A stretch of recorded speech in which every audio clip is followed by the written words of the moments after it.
So we're going to go ahead and get started with the second plenary session. Just as a way of introduction, so if you haven't seen me before, I'm John Landman. I teach cognitive anthropology at Queen's University Belfast. Joining me on stage are the co-PIs of the Explaining Atheism program. And so we'll all have a chance to speak today. So there's Ayana Willard, who's a psychologist at Brunel University, and she'll be taking us through a lot of the quantitative data and how to interpret that. And Lois Lee, sociologist at Kent University for the moment. And we'll be going through the qualitative data that we have and seeing what wrinkles appear in relation to the quant. And then I'll come back and do a bit of a conclusion. That's the basic outline. But this conference and this program are meant to be in the business of explaining atheism. But what does this really mean? What are we doing? There's a lot of debate about what atheism might be, both by practitioners and by scholars. Our take on this that we put on our website is that basically that the word atheism gets used by a lot of different social actors for different purposes, and there's not really an objective reason for picking one over another. And that rather than getting bogged down in those sorts of definitional issues, you can use a strategy from the cognitive sciences, often called fractionation, which looks at what they think might be psychologically relevant kinds. So there's a whole science of what beliefs are, different types of beliefs. There's a science of moral judgment and how that works. And there's a science of social identities and group identities and how those work.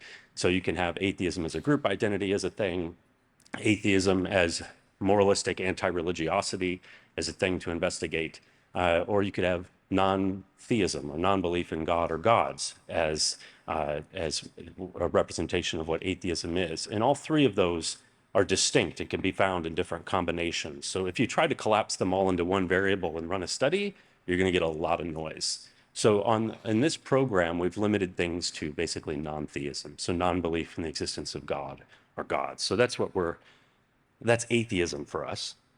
But what is it to explain? It is often used more descriptively. So you explain what a concept means, or a sequence of events. You explain what happened on Saturday.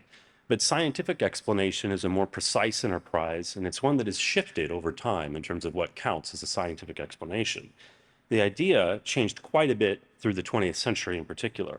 A crucial shift took place in the latter half of the 20th century when an influential earlier account called the deductive nomological account of scientific explanation, which was associated with logical positivism, shifted to an account that centrally featured the idea of causation, and for quite a bit of science, a notion of probabilistic causation.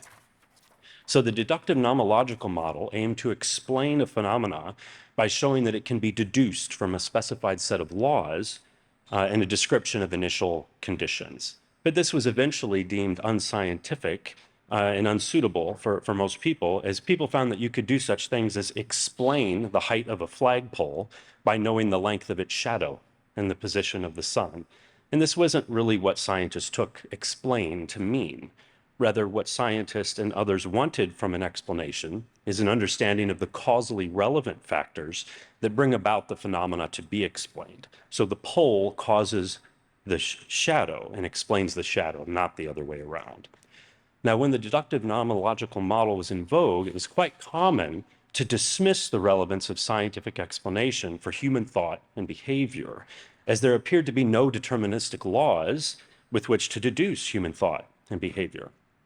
This model is no longer in much use, though, in the sciences or in the philosophy of science.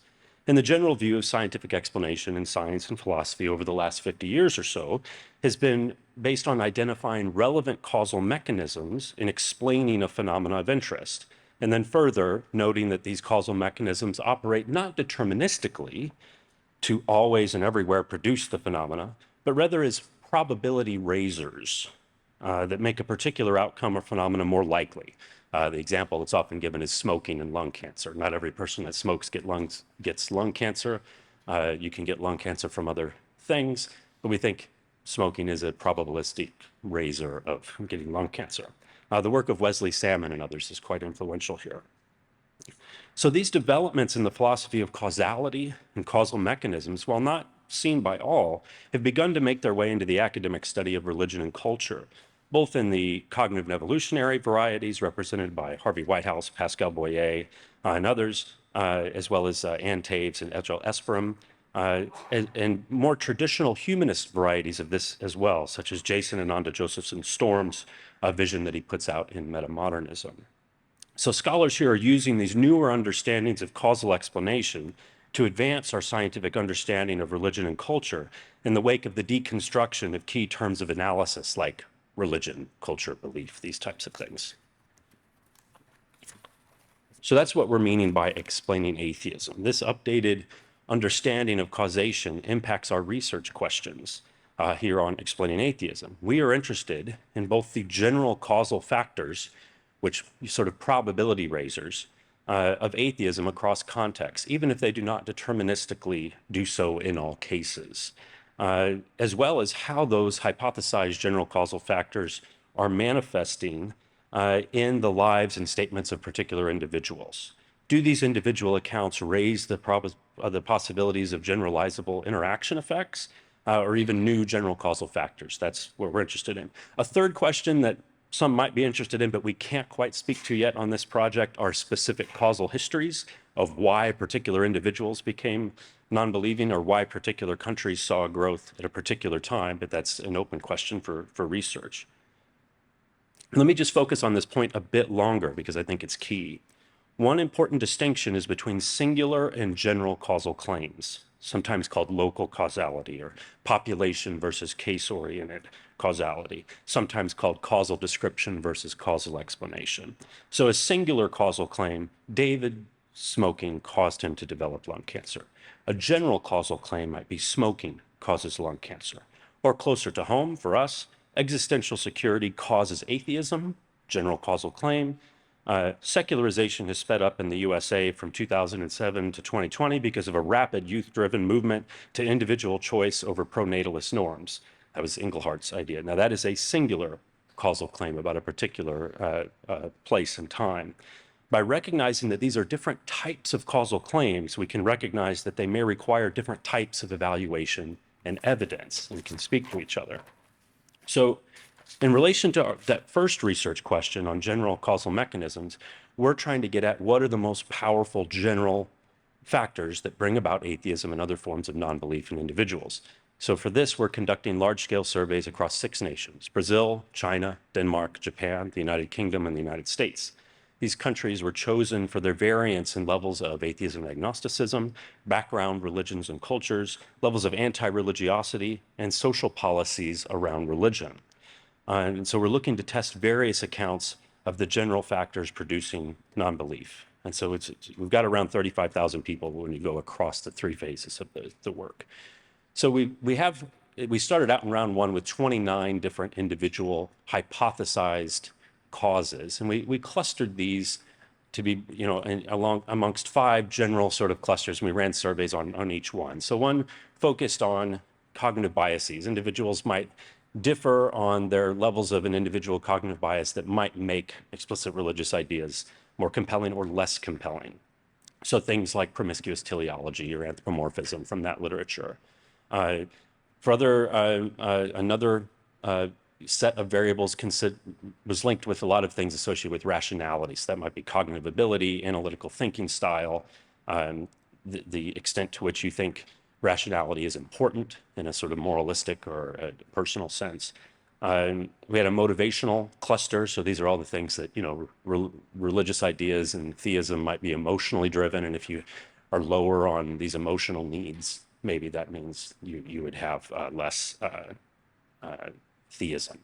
A dominant one we've been hearing about is religious socialization. So we've got different measures of religious socialization to see which ones might be doing the most work. And a cluster on morals and values. So the Norris and Englehart, the Englehart text that was more recent was really focusing on a value shift and how that might bring about increased atheism. So those are our clusters.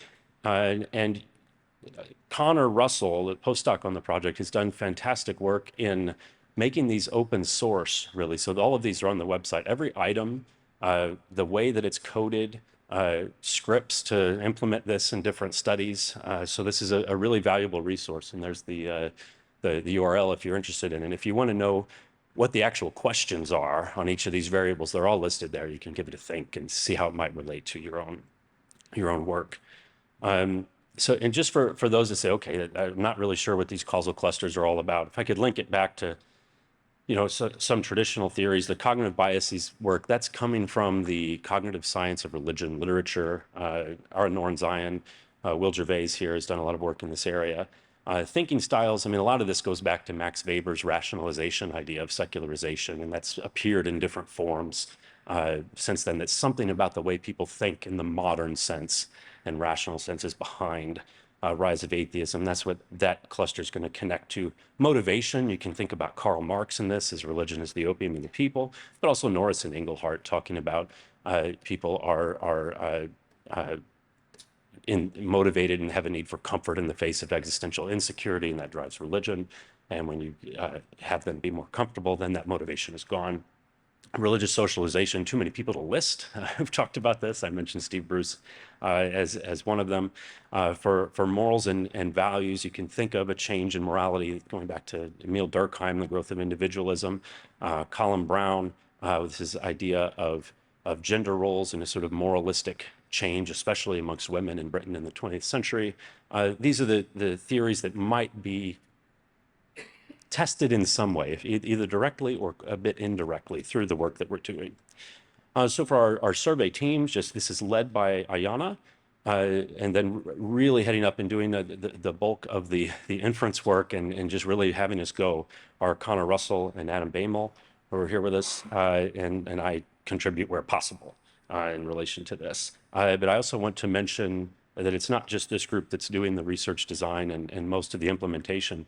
But because we're doing multiple countries, if you get translations from a survey company, you might want to check those, and especially with someone who knows something about the local religious context, non-religious context in your nation. So we had Everton Maraldi doing work for us in Brazil, Ryan Hornbeck in China, Caroline Deege in Denmark, and Chris Kavanaugh in Japan. And this work is really, really valuable, I think. We discussed yesterday in one of the sessions about how to adjust a CRED scale, the credibility enhancing display scale, for a Japanese context. And just to mention Chris's contributions there, we really worked on the problem that most of the direct translations really called to mind Christianity and Western religion for Japanese participants, and that just by adjusting a bit of that language, you could have it be more localized. And what we had in the Understanding Unbelief project is we talked about belief in kami, which is a Japanese indigenous concept of divinity. And it turns out the word kami in Japan, for most survey takers, makes them think of the Christian God. When we did a free list, Jesus was the top association with the word kami in our Japanese sample, because it's who's asking the question, why do they want to know this?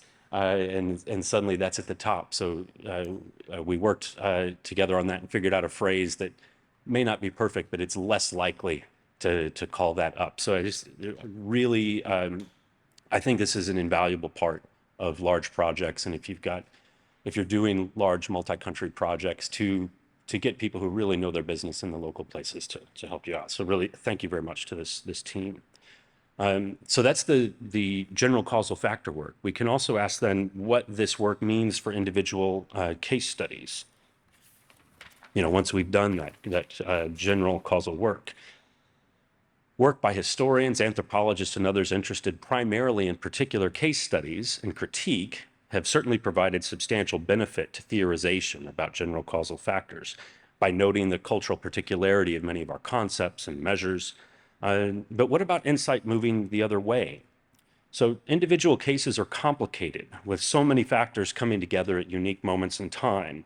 Surely human beings are not simple automata for a few identified general causal factors at work in their minds and environments. But might we examine how supposed general causal factors are at work in individual case studies? And can we say anything about which appear to be more powerful in particular cases? Can we, in a way, do what doctors and juries do in assigning causal claims to particular background factors? And might we even contribute to the work on general causal factors by noting how those factors play out or not across diverse contexts? So a bit of conceptual work on this has been done by Joseph Maxwell as he's worked to systemize a notion of causal process in a series of publications on causality and qualitative research. In general, causal processes are the mechanisms and events that allow a supposed general causal factor to have their effects.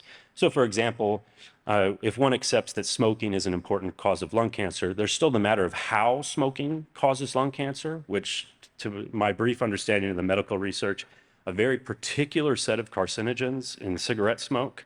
I won't list them all here. I don't know why I even put that on here, but I have the full list if somebody's interested. That have particular effects on the lining of cells of lungs that work to produce cancer. Those substances and the particular biological processes in cell linings do not appear in a regression model of the causes of lung cancer, but they are crucial to how particular cases of smoking causing lung cancer play out. For Maxwell, qualitative research investigating particular cases gives us tools to better understand how supposed general causal factors work. It does so by increasing our understanding of the processes by which an event or situation acts on subsequent events and situations, learning how they occurred rather than simply documenting a predictive relationship. An analysis of data collected in a large-scale sample survey, for example, might suggest a correlation or a causal effect between the level of a woman's education and the presence of a companionate marriage, so centered around companionship, equality, and consent. This is the work of Weiss in 1994. So yes, it's a sort of heteronormative approach to marriage. A companionate marriage centered around those things, as opposed to traditional marriage, primarily centered around the functions of security, raising children, financial interest, and those sorts of functions. So what would cause education, raising a woman's level of education means her marriage is more likely to be companionable rather than traditional. But local studies would then look for processes through which a wife's education or factors associated with her education express themselves in marital interaction and may be producing the supposed effects. So does education primarily have an effect via partner choice, via values, in making arguments about marital interactions and gender roles and making those arguments more effective, in power dynamics and confidence of financial and social independence that education might provide? Interview and observational data with actual couples would allow for that type of investigation and process or understanding. Importantly, this type of work allows for explicit and detailed consideration of the role of context and the meanings attached to key concepts and value frameworks of participants and how education might be impacting the status of a particular marriage. So for us to look at individual case studies and to look at how supposed general causal factors might be panning out, we're utilizing the 180 transcripts from the Understanding Unbelief Project across our 6 countries, where we've got both regional and basically the maximum demographic diversity we could manage during that project. And again, we're looking for traces of these supposed general causal mechanisms in these interviews to see how are they manifesting? Do we find any evidence of them at all? The procedure we developed for this, and we've implemented, is that you take a general causal factor, you create a coding list of potential processes by which you think that causal factor might work on your effect.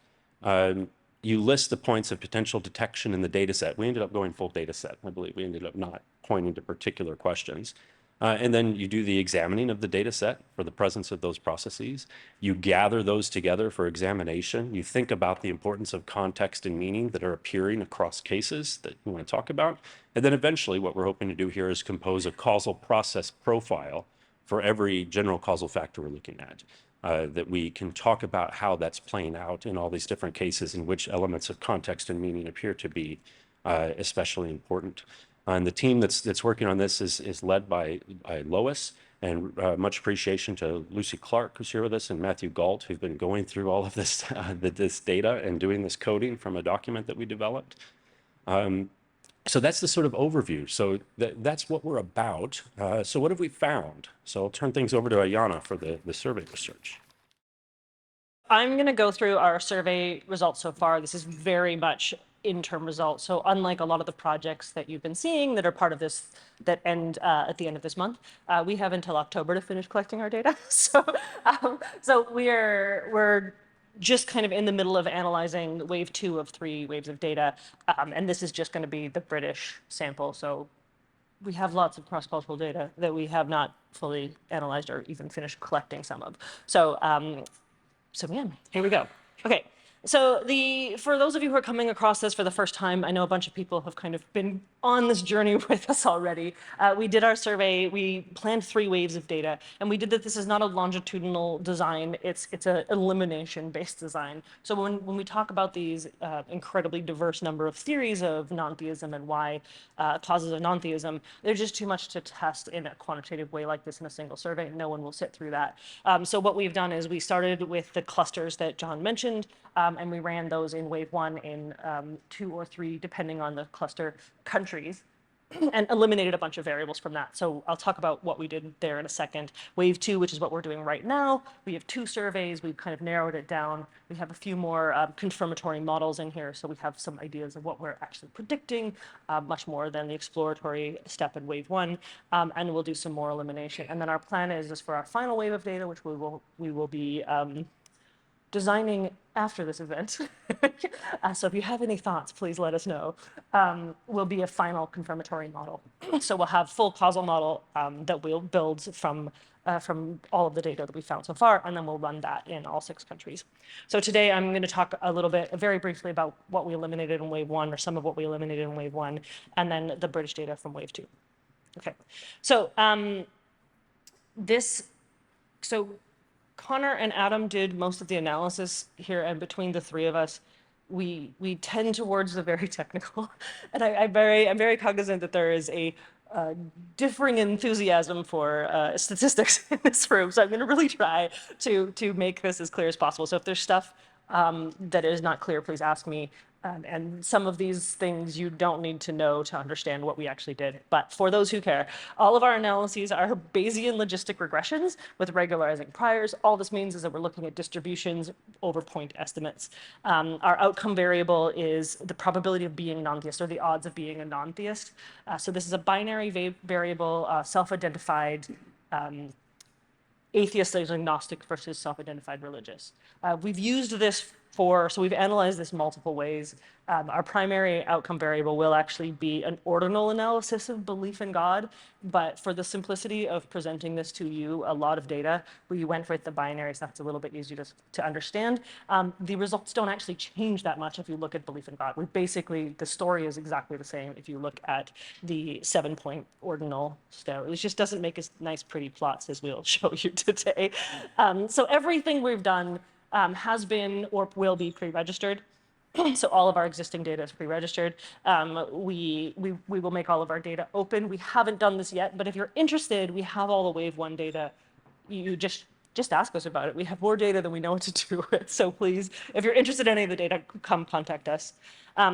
So for wave 1, as John mentioned, we had these 5 clusters. This is a set of examples of some of the stuff that was in these clusters. This is not exhaustive.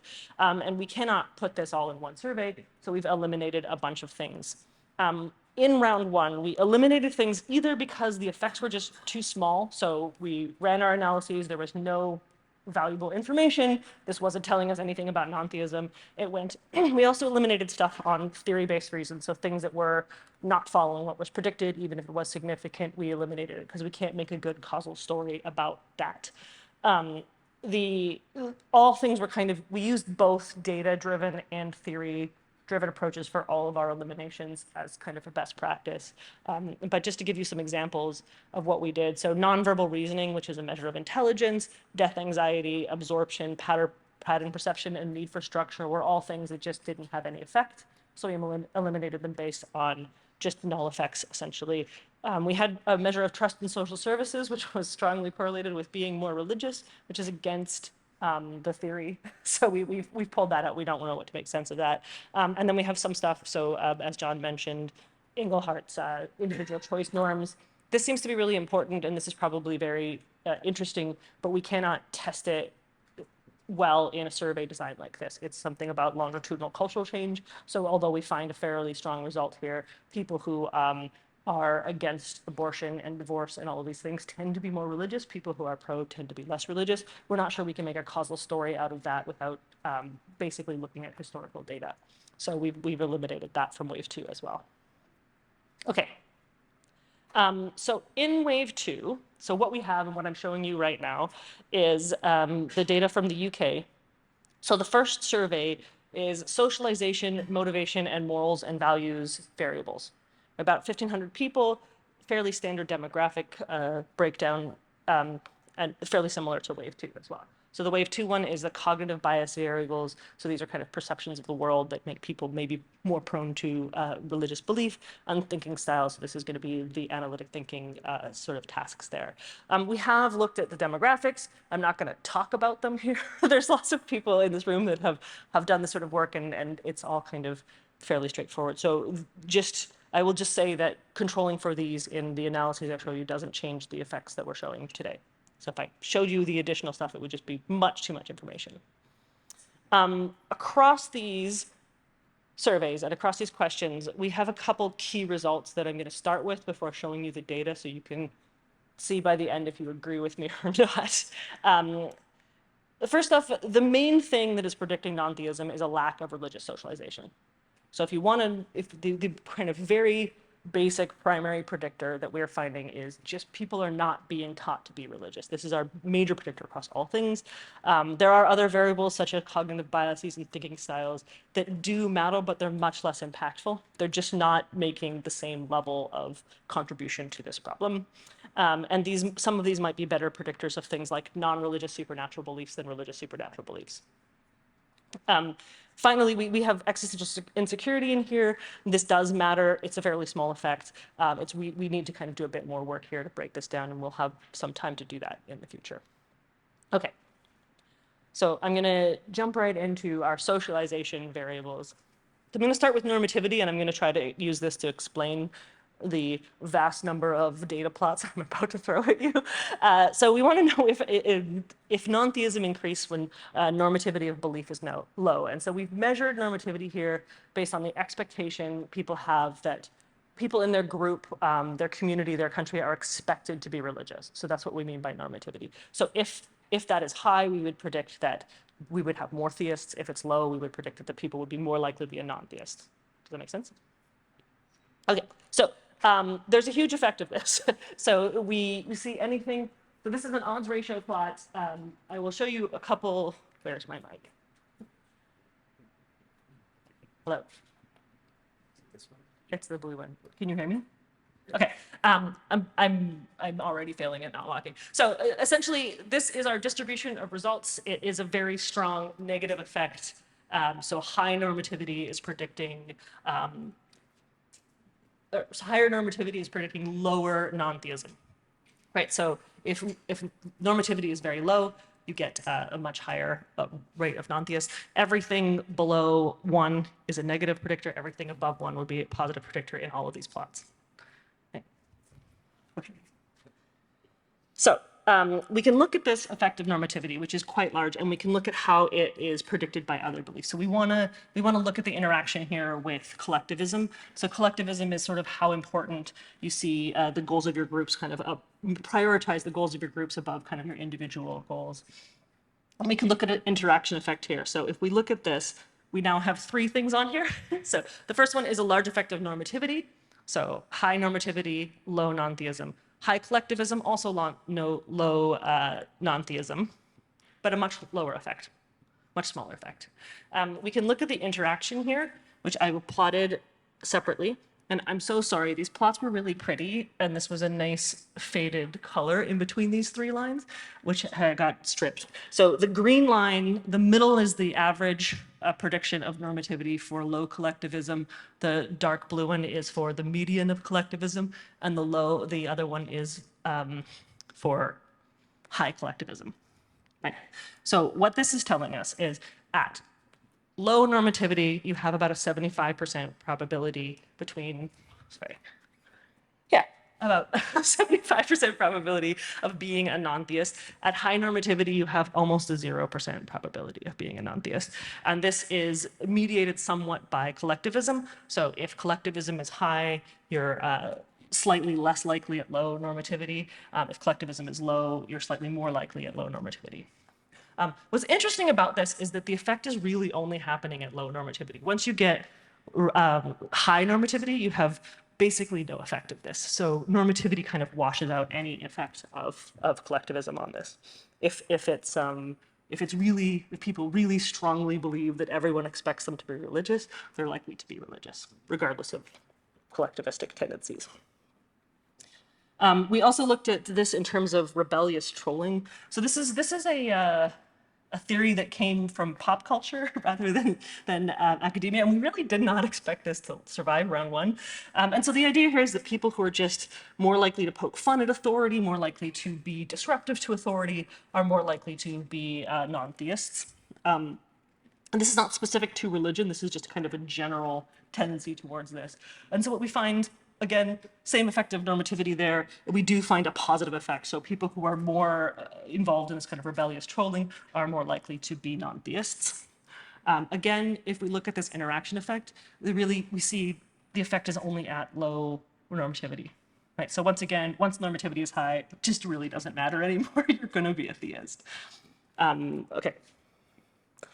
So that's kind of my introductory socialization stuff. Let's get into like the kind of more core socialization stuff. So we looked at credibility enhancing displays, and this is a theory that suggests that observing how much other people behave in a way that supports belief is going to increase your own belief. So if you are a child and you grow up in a household where your parents believe quite strongly in God, but they don't necessarily practice or participate in religion, you're much less likely to become a theist than someone who grows up in an equally believing household with a much stronger practice. This is the theory. So we want to test this. We want to compare it to just sort of emphasizing religion in your home. So how much your parents kind of talk about God, emphasize religion. So we didn't interact these two effects. They're both very large, right? So if you have low credibility enhancing displays and low religious emphasis, you're more likely to be a non-theist. If you have high, you're more likely to be a theist. These variables are very highly correlated. If you factor analyze them, they are predicting different things, but they're extremely highly related. So there's a limit to how much we can do with this. So we didn't interact them, but I'm going to show you an interaction plot anyway. So this is just to say that we still kind of see a similar pattern. So at low creds, religious emphasis is much more effective than at high creds. So if your parents aren't participating, being more emphasizing religion more has a slightly larger impact than if they are practicing a lot, then religious emphasis doesn't matter as much. If you flip this chart so that you put religious emphasis on the bottom, you get the exact same effect, right? So if people are emphasizing religion very little, but doing a lot of displays or vice versa, you get the same effect, right? So what this is telling us essentially is these types of socialization effects can they're still explaining almost everything, but they also can kind of compensate for each other, right? It may be that just any combination of these things will be somewhat effective. Okay. So one of our key things that we're really interested in here is how credibility enhancing displays relates to existential insecurity. So we've measured this. This is the idea that people, as your sort of security increases, as you kind of feel more comfortable and have a good life, you're less likely to participate and be religious.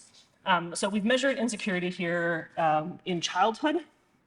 We had measured it in wave one several different ways, and this was the one that kind of popped out as the most theoretically and statistically relevant. So we looked at how much people worried about not having enough money or food or being physically unsafe when they were a child. Okay. So we do see some effect of existential insecurity. It's this one here at the top. It's very small, but it's there. So higher levels of insecurity, lower levels of theism. We see the same kind of large effect of creds over here and a slight interaction that doesn't really have much impact. So existential insecurity isn't really changing the effect of creds that much. You're still getting fairly high probability at low creds of being a non-theist and almost none at low almost at high credibility enhancing displays, there's almost no chance you're going to be a non-theist in our data set predicted probabilities. And there is some interaction with existential insecurity, but it's not really changing across the relationship here. Okay. So this is all this is saying is that socialization into religion really might be it does seem in our data to be the strongest predictor, but we can also ask about non-theistic socialization. So are people similarly socialized into being atheists? Are they likely to be socialized in such a way that makes them disbelieve? So we looked at this and we found for this binary variable, basically no effect. So this is really not it's not reliably different from a null effect. I put the questions that we actually asked up here. So these were pulled from the qualitative data somewhat, and this is just sort of poking fun at religion and sort of remembering that as you're a kid, these sorts of things happened. I put this here because I think if you think about this in terms of doing this versus like going to church every Sunday and giving like a chunk of your income to the church or praying 5 times a day or all of these other things, this is a much less strong social cue, and that might be some of what's going on here. The other thing to say about this changes if we start looking at belief. So if you look at belief in God, this effect becomes slightly more reliable. But if you look at anti-theism, suddenly this effect is really, really strong. So this is a slightly different. So here zero is unreliable, not 1, because it's on an ordinal scale, but this is a really, really strong effect. So people agreeing with this question, we would all be better off if religion was just left behind, strongly predicted by this non-theistic socialization. So it's possible that this is actually, rather than just kind of the lack of belief, this is socializing people into sort of anti-religious beliefs rather than just not believing.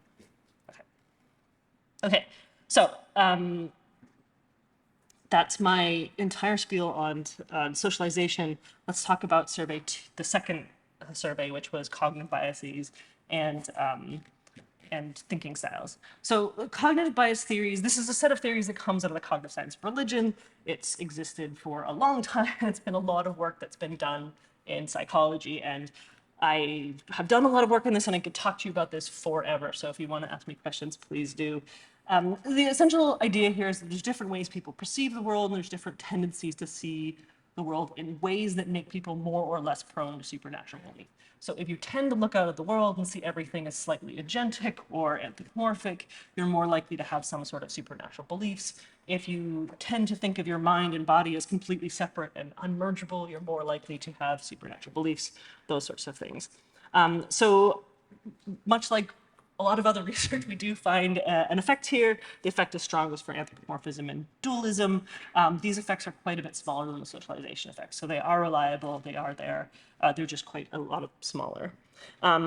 We looked at this as well, so reliable but smaller effects. We also looked at this in terms of naturalism. So this is, again, a slightly different DV. Naturalism, we got here by looking at, so we had a list of questions about different types of supernatural beliefs. So do you believe in astrology? Do you believe in ghosts, et cetera, et cetera? And people who said no to all of these, we categorized as naturalists. So we see a slightly stronger effect, not massively stronger, for cognitive biases predicting these sorts of things. Okay. For our thinking styles, so we have 2 kind of measures that are important here, or were important in the wave 1 data. One was analytic thinking. There was a whole panel on this yesterday, so some of you might be very familiar with this. We did this with the cognitive reflection task. So this is a task that gives people word puzzles that have a right answer that's slightly annoying and a wrong answer that's very intuitive. So you have a bat and a ball. The bat is worth $1 more than, but yes, the deck was worth $1 more than the ball. The combined, they're worth $1.10. How much is the ball worth? And the answer, it's 5 cents. So it's just these sorts of things. This sort of things like that you know, people who really think rationality is very important might throw at you to show that they're really smart. And that they're really widely used. So we looked at this, and we also looked at the importance of the people's belief that rationality was important, so how important rational they felt was to them. And so we find an effect of analytic thinking. The more analytic you are, the more likely you are to be a non-theist. We don't really find an effect of importance of rationality, and there's a slight but somewhat unreliable interaction here. So it does seem that at higher levels of analytic thinking, importance of rationality, so believing that rationality is very important to you, slightly increases this relationship, right? So you see slightly higher predicted probability of non-theism. This is a much smaller effect. So unlike the previous ones where we're going to 0 to 75, we're going from kind of, we're going to go with 30 there to about 55. So the actual difference between the lowest and the highest is quite a lot smaller.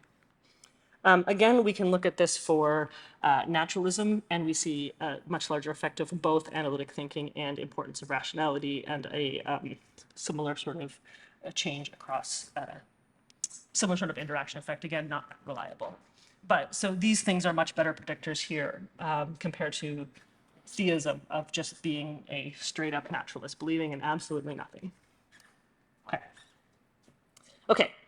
So what does this mean? So first off, we really need to check this data in other countries. I'm the one that's harping on other talks for only using Christians in white countries data. So I'm aware that we have done that as well here, but we will be checking this and seeing if these these findings are reliable in other countries. But what we can say so far is that a lack of religious socialization is our best predictor of non-theism. And so what I would say that's really interesting about this is it does suggest that religions are actually pretty fragile. So when we talk about this, we kind of assume generally that religions are a default. This was mentioned in the previous panel, but from this data and from other data, it suggests that really in the absence of fairly strong social cues, religion does fade. So this makes a lot of sense if you think about what religions do in the world. You know, people wouldn't build monumental architecture and make people engage in prayer 5 times a day or do all of these extensive rituals if that wasn't somewhat necessary for transmitting belief. So the consistency and the kind of consistency over time of religion might be based on the fact that they do really engage in extremely strong socialization across the lifespan. Okay, other variables are quite impactful, but really potentially only at low levels of socialization. And so this is one of the things we really want to test in the third wave when we have all of our relevant variables together, is whether or not we can see this pattern, that all of these other predictors are really the most effective when socialization is kind of decreased or not present. Okay, that's it for me. I'm going to pass on to Lois, who's going to talk about qualitative. I'm going to talk a bit about human people. We're going to meet some human people. Now. There were some human people hidden somewhere in there. I think you could spot them. But I'm going to talk about the human people that myself and Lucy and Matthew have met in the interview data. This is a very brief reminder. Thank you for coming with us so far. I'm going to speak for a relatively short period of time, and then we're going to have a good time for discussion if you're flagging a bit. I mean, I think it's pretty cool, though. I mean, it's cool. Right. So what we're doing with the qualitative work, a few different things. We're trying to check that the trends that we see in the quantitative data are being interpreted correctly. We bring a whole lot of baggage to the trends. We've brought a whole load of baggage to the surveys we've designed. Then we'll look at those people and see if we're reading the right thing. We're identifying mechanisms. I feel like at some point we should stop talking about this smoking example, and it's a bit of a downer, but we're the bits where you're, well, it's going to be graphic, cut open the lungs and say, I can see a correlation, that's pretty powerful, but I need to know what the mechanism is to make this argument kind of watertight. So it's absolutely crucial, and philosophers of causality are increasingly clear on that. So we need the qual to establish the meaning of the quant, and also we're illustrating what's going on. We can, in those illustrations of the effects, we sometimes get to a little bit of detail that we might not otherwise have had, but it gives us those humans and a sense of what this means in lived experience. So I'm not going to raise big themes. I'm going to take us through a few examples of people who are living what Ayana's just talked you through in the UK. I won't repeat this. I think John's been through what we did. We've sampled 10 people in each country, also sampled to have a balance of people who are atheist and agnostic, according to the ISSB question that asks about belief in God. But within that, we have this maximum variation sampling strategy, i.e. we found cases in which people are quite different.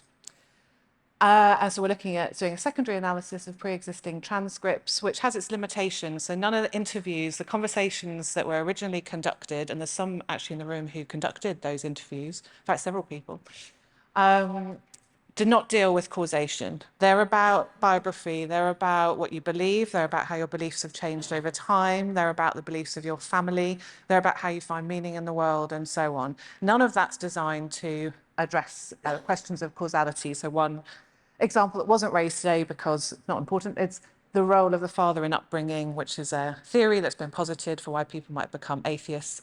And our questions do not attend to those or any other theory.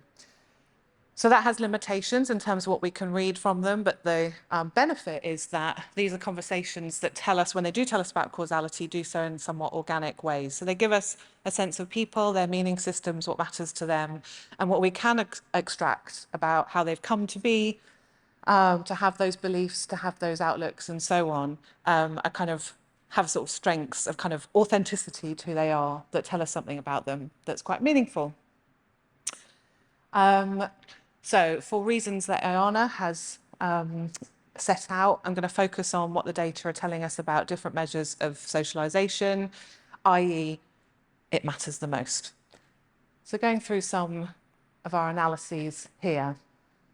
So in some places we see, this is a kind of straightforward illustration that just maybe gives you a bit of a human face to the idea of credibility enhancing displays, which I've interpreted here in short form as the idea that practice matters. It's sometimes described as it's not talking the talk that matters, it's walking the walk. We need to see our parents living by their beliefs much more than we need to see them stating beliefs in order for that to influence us. So this might come out in these kind of conversations, which do not, as I say, they don't address creds. They're not designed to get there. So it's sort of somewhat oblique, but you'll see. So we've got Anne. She's an agnostic by our measure. So she says, I don't believe there's any way, I don't know whether God exists, and I don't believe there's any way to know. So a strong agnostic, one of our two groups. 81, a retiree living in a rural city in England, all pseudonyms. The interviewer asks, in what religion, if any, you brought up? She says Catholic. But you were saying your parents weren't? No, they weren't practicing, but they forced me to go to church. And I sometimes didn't. I used to go to the playground instead. And she laughs. And so they would have identified as Roman Catholic? Yeah, they wanted me to be a good Catholic, yes. So you get a clear sense that it's the practice that's guiding what she thinks matters to her parents. They wanted her to be a good Catholic. They don't practice themselves. They want her to practice. She doesn't take that seriously. She goes to the playground. She thinks that's funny. Paul, an atheist, again by our criterion, so someone who says they think God does not exist, or ISSP's criterion. 18, living in a city in England's unbuckled Bible Belt, a phrase from a paper by David Vos and Siobhan McAndrew. So in terms of your family, was it that you weren't really brought up religious at all? So remembering this is in the context of a semi-structured conversation where other things have been discussed. He clarifies, no, my family is religious to the point of saying they're religious, and that's about it. So that's a no. You can't say you're religious. This isn't getting quite into belief statements. They didn't say they believed in God. So as I say, there's a slight kind of proximal way of looking at these data. But what you see is the way in which it's the practice that matters. And we have lots of examples of that. Creds and cruds. We haven't really spoken about cruds, but so cruds are credibility undermining displays. And in the qualitative data, we notice, so this is from Matthew's analysis, that creds, so seeing people walk the walk, matters and is talked about in relation to personal relationships, so seeing what's going on in your household primarily, but also perhaps your schools. Cruds, that sense of people undermining their claims, so we can most easily translate that as hypocrisy, being seen to be hypocritical in your actions, is talked about in relation to very indirect, abstract relationships. So here's an example of that.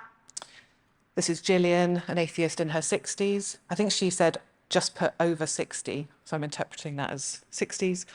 A librarian from our Bible Belt city. Are there any religions that you have reservations about or negative feelings towards?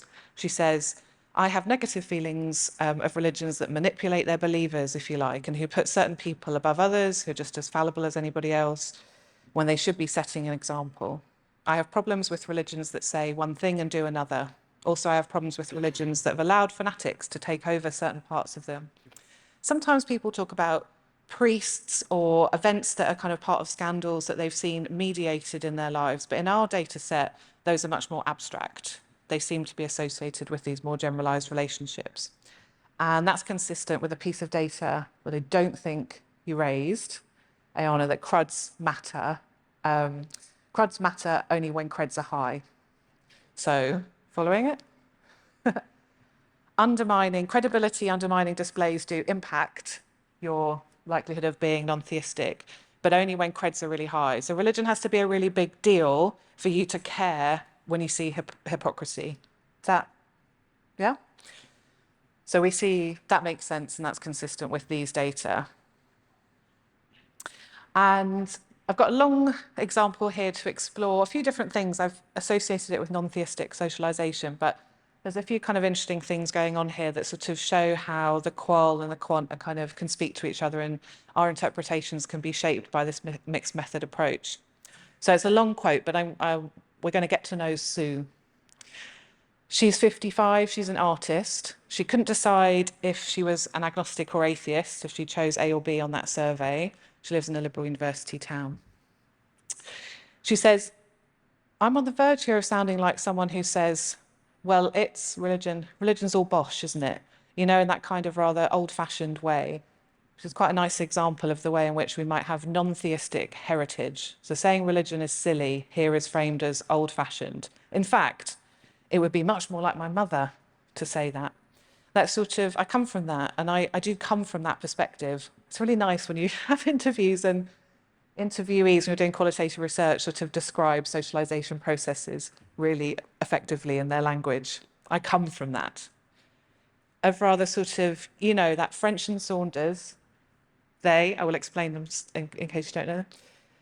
That sort of idea of stuff and nonsense, religion is stuff and nonsense type attitude. She was very like that, my mum.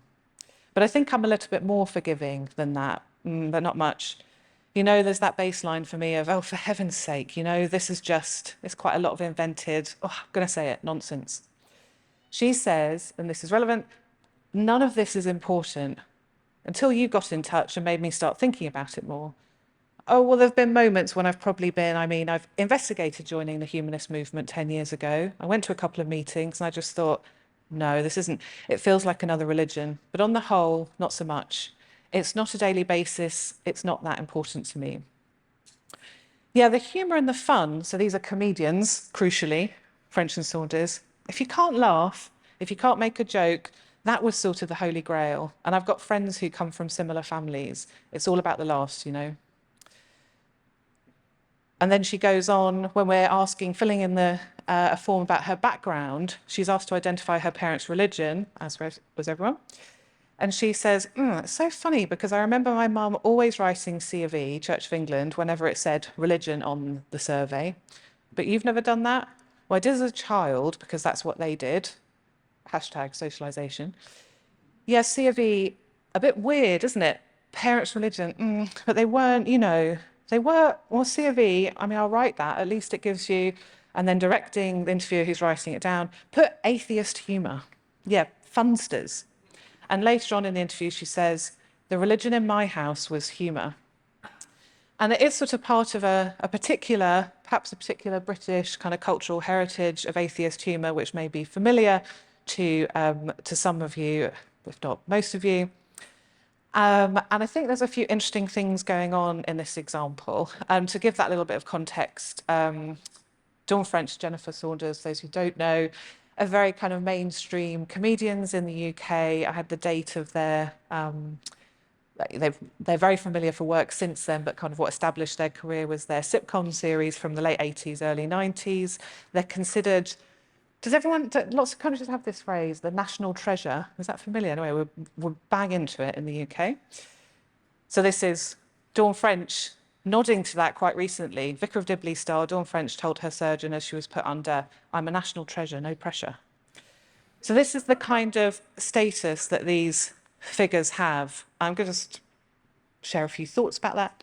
So in the first place, it was notable to me and the team coding this work, the way in which the non-believing culture, so this non-theistic humour, that Sue feels connected to is much more vivid in her account than the believing culture that she and her family seem to feel disconnected from.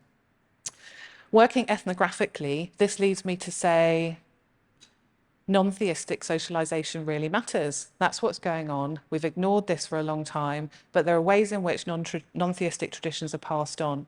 And there's really interesting work emerging around this. Joanna Malone's PhD study and forthcoming book, and there's an article out on that work, looks at how different kinds of liberal atheist cultures can be passed on as what she describes as a chain of memory, so taking that concept to show continuities across generations, and it's something we need to take seriously.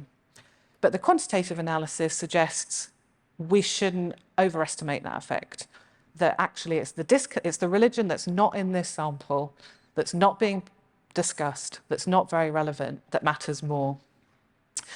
So we do know, though, on the other hand, as Ayana's pointed out, that the non-theistic culture leads to ongoing anti-theistic attitudes. So it's not irrelevant, it's telling us something important, but the two pieces of data together take us somewhere closer to a good picture of what's going on. It also, I always appreciate this, diversifies our sense of what counts as atheistic or non-theistic culture beyond those new atheist figureheads that just dominate so much of what's been written and published. So I'm picking on Richard Dawkins as a key player, but there's a set of figures that come up again and again. It also points to the way in which atheist or non-theistic culture can be very mainstream and embedded in our national cultures.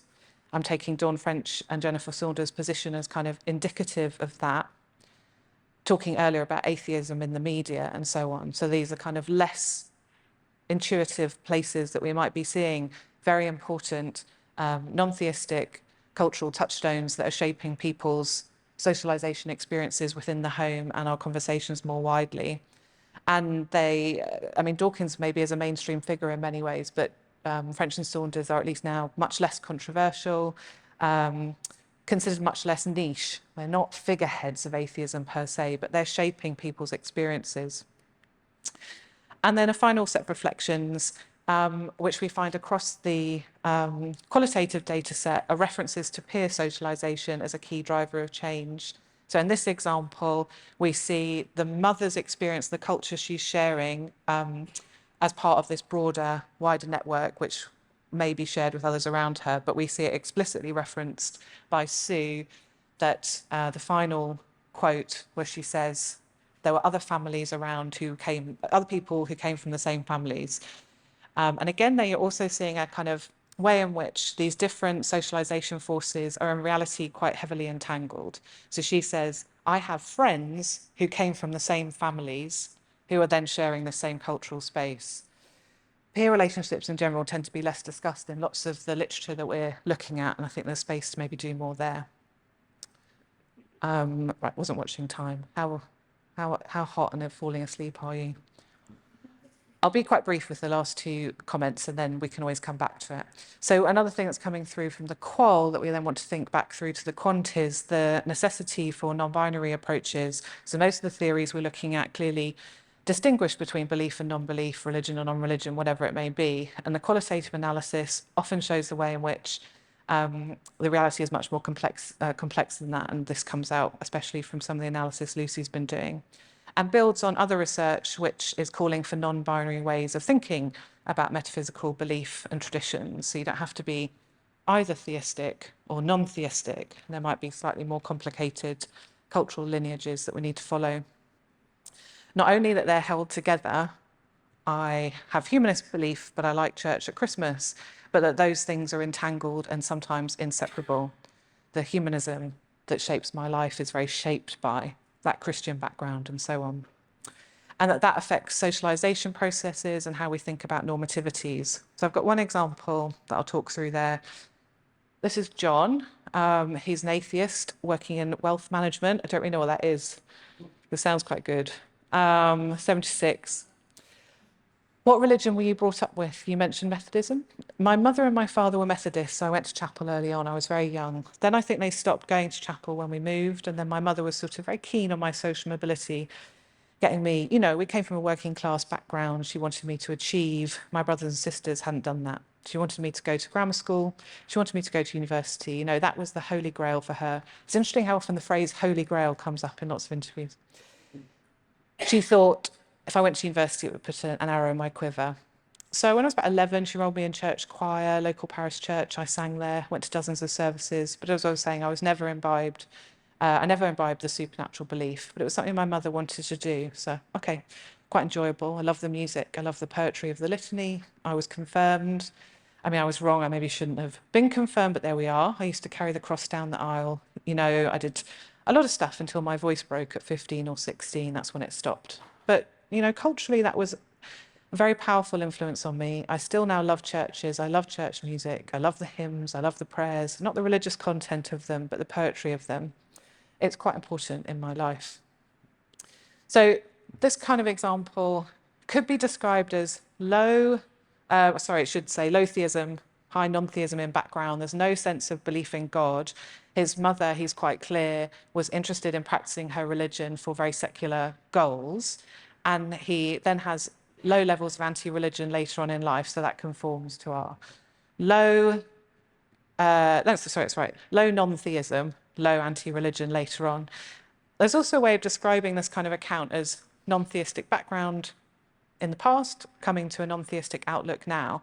But thinking about John's experience, that strips so much out of a theistic culture that clearly means a lot to John.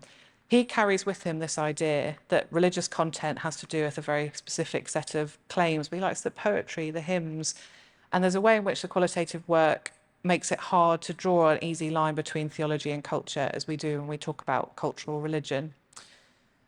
This could be important for our core questions. Also, if we think about the way in which religious practice can be a vehicle for non-theistic socialization. So it's through the way in which his mum practiced her religion and the conversations around that John is exposed to a particular forms of non-theism that he carries with him. The religious practice is a constant. So that doesn't fit really easily into some of the ways we tend to untangle the 3 Bs. I'll finish here. Peer relationships matter is enough to say. We've already met Sue, who talked about friends who come from similar families. Another example there. I'll just bring you to the bottom line. Then I think I became more firm in my beliefs when I realised there were lots of people who don't believe in God. And you're not like the exception, especially in this country. This is the same person who, again, coming to the bottom line, talks about the very pluralist, the kind of great religious plurality, rather, in the area she lives. But she says, I wouldn't really say I interact with any of the people I've just described, other than my school friends, my university friends, my colleagues. So although I might live in a mixed community, I don't really engage with people from other cultures as one might expect. So it's about her kind of peer groups. Her experience of plurality doesn't translate into religious pluralism, and there's interesting things going on in that space. So final slide. This is a figure from the Stoltz article I mentioned yesterday, and these are the kinds of models that we're interrogating in this work. And you can see there that peer relationships just don't figure at all. So it's potentially an issue, and it echoes work by Sonia Sharma, who's pointed out that there's very little work on sibling relationships in the sociology of religion. I mean, tell me if that's in other disciplines, actually, I don't know. She's focused on sociology. But that kind of process of change and identity formation is not just about parent to child relationships. A lot of that work goes on in the sibling relationships. And according to Sonia, there's next to no research on that relationship, which I think is really, as one of 5 in my family, you sort of hear that and think, whoa, my sisters loom large in my existence. So a mini conclusion before John ties it all together. These analyses suggest ways in which we can streamline and rebalance these kinds of models, as well as paying attention to some of the processes that aren't really in our models at all. Sorry, me again, but it won't be for long. You'll be okay. So where does this leave us? I think we're moving towards a new picture in this program, or we're trying to.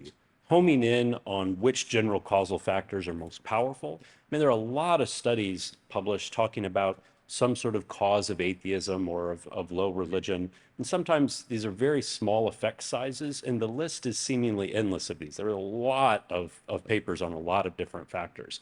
So part of what we want to do is cut through the noise here and get at what are the key things that you would need to be thinking about? What's having the biggest impact? Similar, again, to the medical research, although this time we at least have one on health rather than just cancer. I think in the philosophy of causality literature, the cancer example gets mentioned a lot. If we have another one that's similar on the positive side, that would be good to mention rather than, no one wants, it's politically an issue if you call either atheism or religion like a cancer. So I guess it's sort of an odd example to use, but so maybe you could talk about what are the main determinants of health. There'll be a lot of people telling you, oh, this will make you healthier. But when you cut through it, what are the sort of main things you need to be concerned about rather than the smaller ones, right?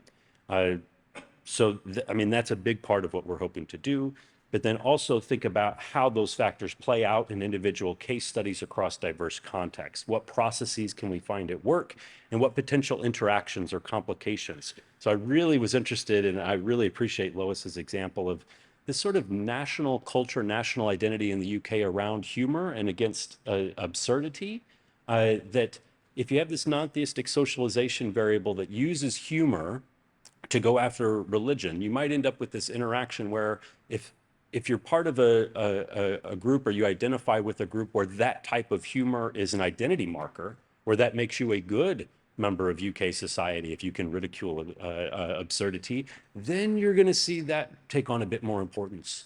And that's something that pops out in the qual that we did not think of in relation to the quant originally, but it's something that could be investigated, that some of these causes might have interactions in the broader social context that we can investigate further.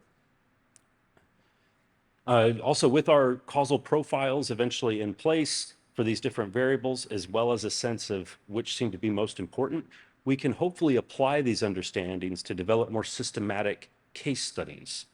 These can be both quantitative and qualitative. So Ayana has worked with Hugh Turpin to show in a quantitative study that creds exposure ends up accounting for who maintains a belief in God and who doesn't when they exit the Catholic Church in the Republic of Ireland. So that's a more specific claim about a particular context. People become ex-Catholic, but who maintains belief in the existence of God ends up being those that are higher in creds. So that's something about a case study where that can be applied.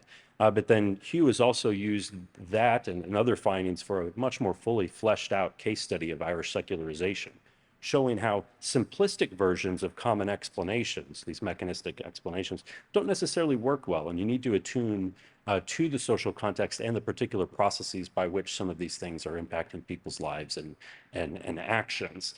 And that those things are just as interesting and important for understanding the Irish case. And I think that book is a fantastic example of what can be done.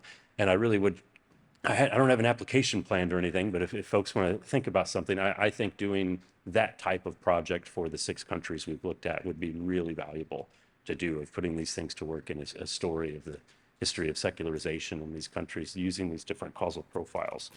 So something to think about. Now, important to say what we have not done here.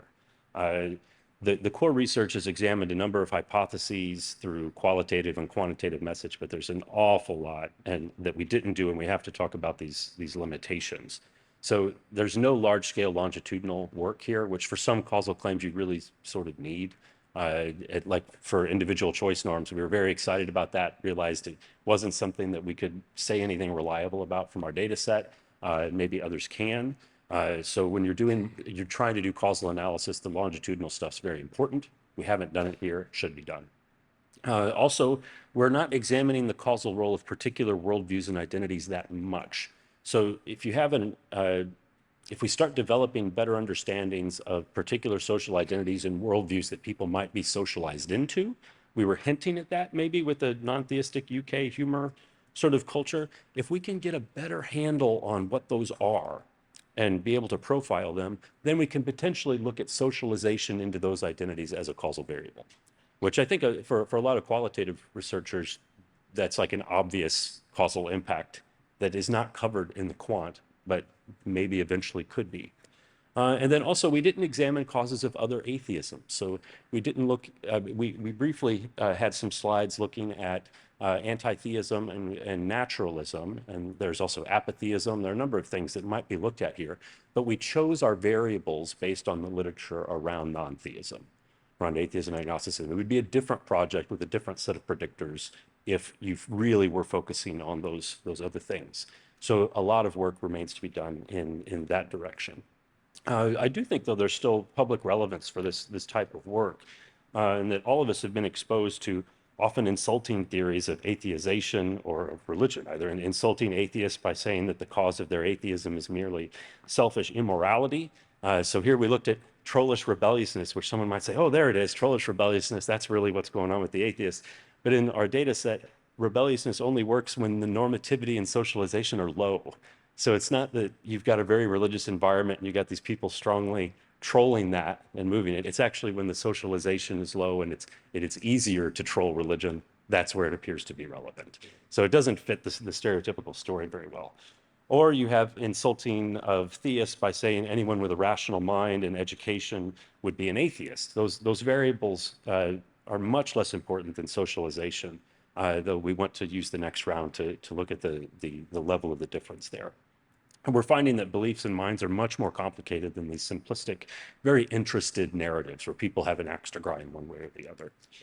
So thank you in advance for comments and questions. We've hopefully left around 45 minutes or so here.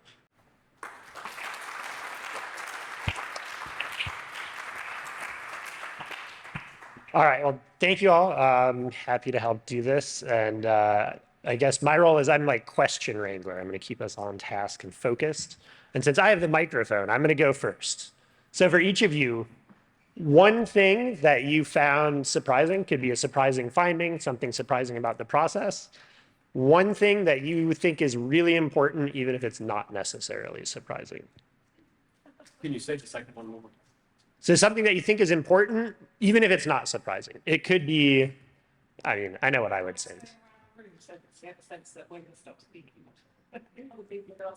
Yeah. I was giving time to get collected. So do any of you have anything what seems important and unsurprising? The surprise to me was the fact that the rebellious trolling did make it out of round one. I had just maybe it's academic arrogance. I don't know. I thought that the academic theories would take us somewhere interesting, but that the really popular, interested narratives from outside, there would be nothing relevant there. So the whole, the religious angle of immoral atheists or problems with your father or this kind of thing, I said, I don't think any of that's going to work. And similarly, the idea that it was just intelligence or smart people aren't religious, I didn't think any of that stuff was going to work either. So the fact that we had little nibbles around the edge of relevance for some of these things, I found surprising, and then it's making me rethink, and qualify some of these things. So that was the main surprising bit. And then the second part of your question was about something that it was maybe not surprising, but you still wanted to hold out as. Yeah, just something that seemed important, kind of regardless. Like you might not have said wow, but now that you look back on what you've seen in the data so far, you're like, well, that's important, even if we kind of saw it coming. I would say normativity, because the creds, many of us had worked on before, and so that showed, and that was there. I think a lot of people say, like, wasn't the obvious thing that if it's a social norm in your society to be religious, just for reputation reasons, you're probably going to pick that up, that we actually developed a scale for that. And it makes total sense that would work. And it did. It ended up being, I don't know if it's the largest grade. It's incredibly powerful at this point. So that wasn't surprising at all, but it's a new wrinkle on socialization that I think is relevant. Surprising. So something that we didn't talk about, I don't know if this was surprising, but it was interesting, is so at least in round one, and we haven't fully looked at this in the wave two, a lot of these things work better for non-religious people who still believe in God. So outside of our socialization variable. So this came up in Valerie's talk earlier, that analytic thinking seems to be a better predictor of belief in God for people who are actually not religious. And this, again, I think this fits into our socialization story that we're weaving up here, is that if you grew up in a strongly religious household with all of these cues, like nothing else, like that's enough, right? None of the rest of this matters. So it's really only at that low end. So I don't, I think that that's an interesting thing to look at, is like what maintains belief in people who have left religion but still sort of believe. So this is if you categorize people based on religious, not religious, rather than non-theistic, theistic, you get slightly different results there. The thing that I think, okay, the other one is the analytic thinking.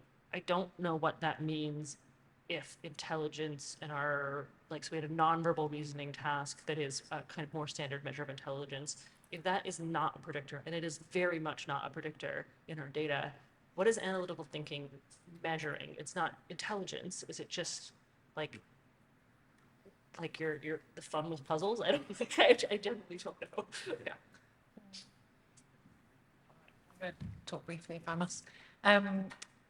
I really value the mixed method approach. So those of you that aren't working in that way, I hope you feel inspired by it. The example in my talk was the way I would read some of the qualitative work around this non-theistic socialization, which looks very powerful. It's not that the individual is identifying it. In the example, the interviewee says, this doesn't matter to me. And you look at the conversation and see ways in which it seems to matter and it shapes their lives. But the way in which it matters, then I put that back to John and Ayana, and they go, that doesn't matter in the way you think it does, because they're quanta pushing in this other way. But hold on, actually, this is shaping the questions we ask. And that kind of back and forth and exchange, I think, is really valuable. And it's been really enjoyable listening to lots of the projects you've been doing, often which are kind of within a particular methodological space, and thinking about them kind of in the context of this broader project. I hope you feel the same way, and sort of seeing your own work in different kind of lights, maybe, for as I have done in the context of the project. In terms of what matters, I think going back to what John has said, that there's so much stereotyping, I think there's often a discussion about religious illiteracy. I think non-religious illiteracy is probably much greater, partly because non-religious people themselves are often very illiterate about their own position, because they're not exploring and identifying it in the context of RE in the classroom or great institutions that help them frame their identities and so on. So there is a huge amount of nonsense that goes on in our public discussion, in which we all participate in and carry with us. So it's a kind of privilege to, again, work with you all to cut through some of that, and I think that's pretty important to do. I don't know if that was that on? All right, thank you all. So we have slightly more than a half hour for Q&A. So I'm going to try to corral it a bit instead of just playing extroversion and status free-for-all. So first, hands up if you are a grad student, postdoc, or otherwise early career. I know some of you are. Just even if you don't have a question, hands up. I want to see those people. All right, if your hand is up, you're allowed to ask a question in this round. So who has a question? Yeah. I'm looking for early career questions first. We'll go. Let's send a mic back over there. Hello, thank you so much for the presentation. My question is probably mainly for you, Lois. I really like the way that you emphasize the way that you will probably work with the kind of non-binary positioning between non-religion and religion. And I was just wondering whether you could say a bit more about that, whether you have like some theories you find particularly inspiring, or some approaches, or where you kind of see that work going. Yeah, I started with I had a slide with a long list of different examples. I'm going to warn you, Lucy, that if you'd like to share any of them, no, you don't need to, but if you have any examples that come to mind. So it's coming through that analysis that Lucy proposed, Lucy raised, lots of examples, in fact, but it's kind of, I guess, situated in a quite contemporary discussion, probably only a couple of years old, that is trying to get a little bit away from binary frameworks, theism and non-theism at the poles, and we've had some examples discussed here today, but in my past research, talking with people who describe themselves as a mixed up humanist, because they quite like talking with the religious group down the road that are part of their community and their lives. And we were talking earlier about the book Secular Paradox, and the way in which some non-religious people experience the religious and non-religious cultures that they do hold together in their lives as a paradox. And that doesn't seem necessary or a very accurate way of understanding how cultures change, which is not binary. You know, we don't. There's a quote I was talking with some people about from that Jörg Stoltz piece where he likens religion to a language, and it helps, I think about socialization, that when people stop being fluent in a language, different ways it falls away is because it's very social. It's how we share cultural forms. But what I also think it points to is this kind of weird sense of silence that our binary thinking leads us to. So he doesn't say anything about the languages we're now speaking with, if you see what I mean, or why a language might fall away. It's normally because there's a language that's doing much better, or as Ayana was saying yesterday, new dialects coming into being. I nearly showed you a slide with all the words that my half-sisters would use to speak that I don't understand. Everything's peng and sick and whatever. And so there's something about us neglecting the where languages are turning into in what looks like a process of cultural transformation. It's socialization that matters. It's about cultural change, but we've focused so much on the cultures that have declined rather than the cultures that come into being.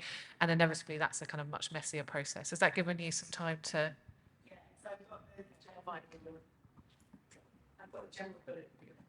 Okay. I got some actual quotes.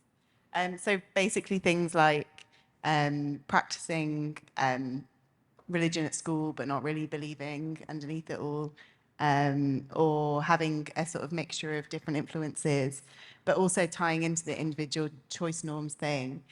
Some people were saying, oh, I give my children a choice of, like, I expose them to both theistic and non-theistic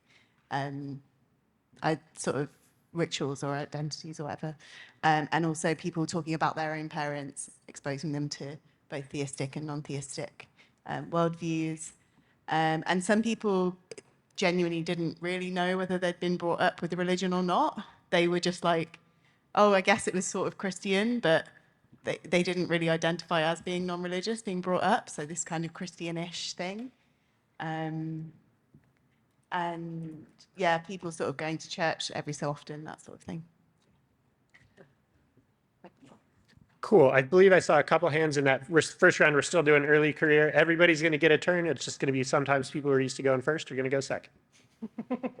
Early career questions. Yes. I think we're going. Not early. Early career round. Yeah. Early career round. Thank you. Oh, come on. We'll get there. We'll get there. I promise.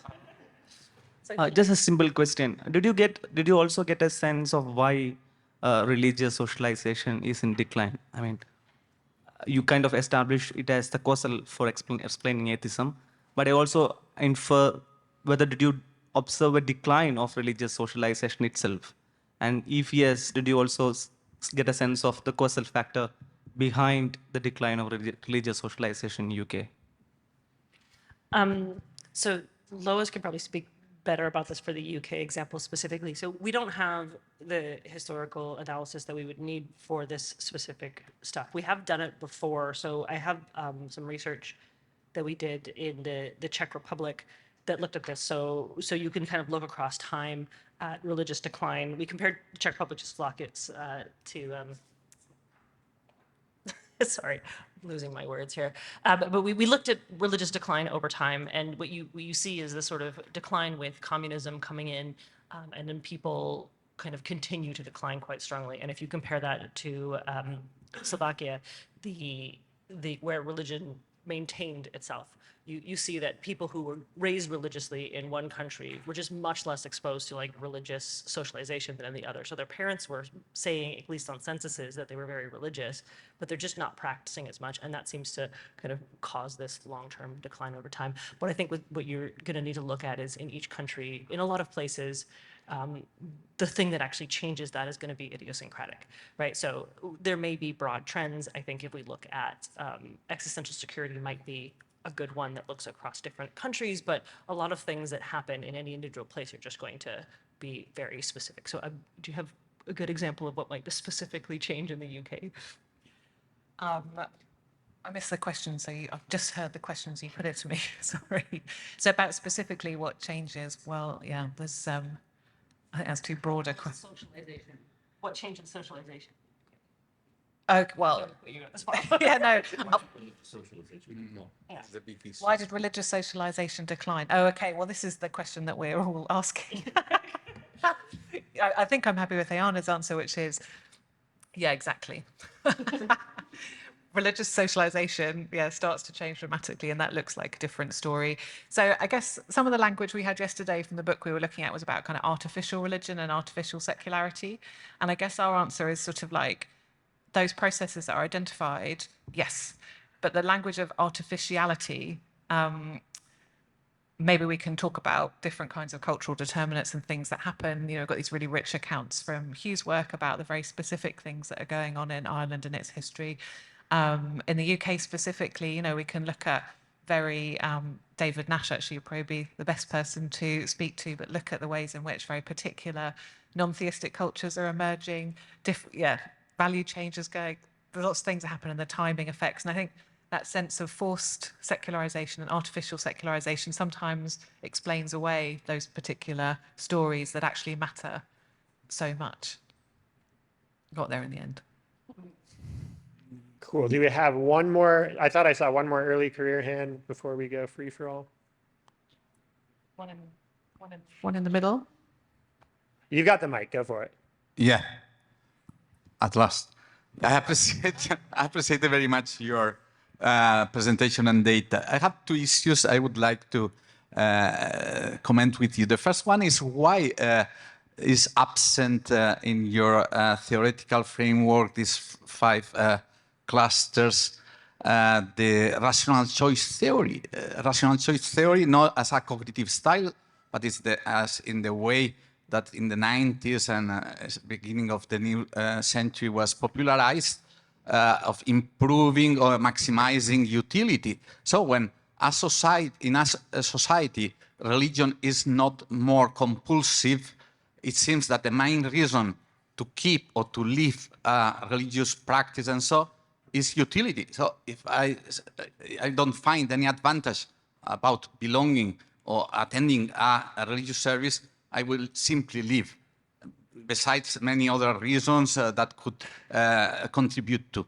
And the second one is that if the Crete theory or its application on the parental upbringing and so on would be the main factor, we could not explain the data that David was exposing about the intergenerational decline of religion. So if it would be true, religion would keep quite relatively constant between parents and children, what is not the case. Okay, I'm happy to, I understand and have a response to the first part of your question. I may need to ask for clarification from both you and David on the last part, because whenever I've understood David's work before, I thought it went very well with Cred's theory. That maybe I've misunderstood something. But you asked about rational choice theory and sort of where was that in our framework? If you've got 29 factors, why wouldn't something from rational choice be there? So it is there. We just didn't have it on the slide. It wasn't presented today. But so then you have a choice of like, what single measure could you get that might be able to tap into something from rational choice theory? And what we decided was the William Sims Bainbridge paper on atheism from 2005.